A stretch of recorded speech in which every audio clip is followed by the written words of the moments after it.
All right, we'll move on to our next story. This is an update on Yacht Amadea. You all know the story by now. This yacht was seized in Fiji. We covered it from start to finish, the whole thing, and it was sailed back to the US on a US flag and has been in San Diego pretty much ever since.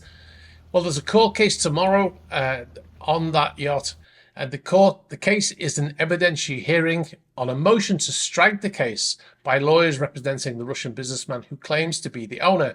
The lawyers representing Edward Kutenatov say that he commissioned the build originally and has remained the ultimate beneficial owner of the vessel at all times.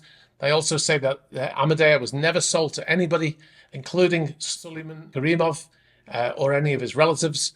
And they also claim that not a single witness has testified to knowing or believing that Suleiman Karimov ever purchased Amadea. However, the US government maintains that the vessel was sold to Karimov through a third party.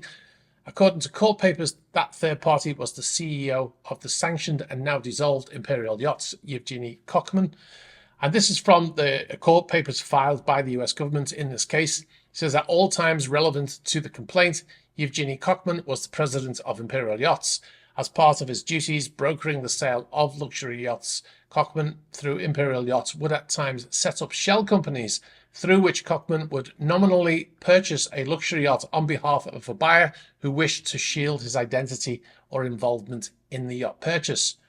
Now, Karimov's done this before. This is not the first time that he's done this. He did it with properties in the UK and another super yacht, motor yacht Ice. The properties in the UK is based on an article by the BBC, by the way, and they used Panama Papers also to prove that this was the case. According to the article in 2022, he used a Swiss accountant, Alexander Studhalter, as the owner of those properties and also that motor yacht. We've seen emails from Alexander Studhalter to that very vessel saying that he was the owner. He was claiming to be the owner at the time when it was in fact owned by Suleiman Karimov. Now, Karimov's lawyers have since said that he was the owner of that vessel. Now, we spoke to people who were connected with Amadea between 2020 and 22, and they told us that the yacht had, in, I believe, 2021 been sold, hence why the yacht had moved from Montenegro, where the yacht had been laid up for years.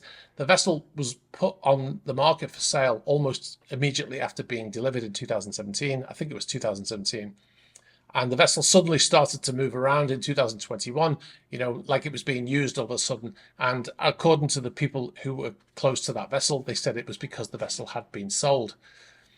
Anyway, we'll bring you more on that when we have it. Thanks very much for watching this video. You've been watching a Super Yacht News clip. If you'd like to see the full unedited Super Yacht News video, you can click on the link over here. You can also find our channel links below here. And if you'd like to see more shorter videos like this one, be sure to subscribe to this channel.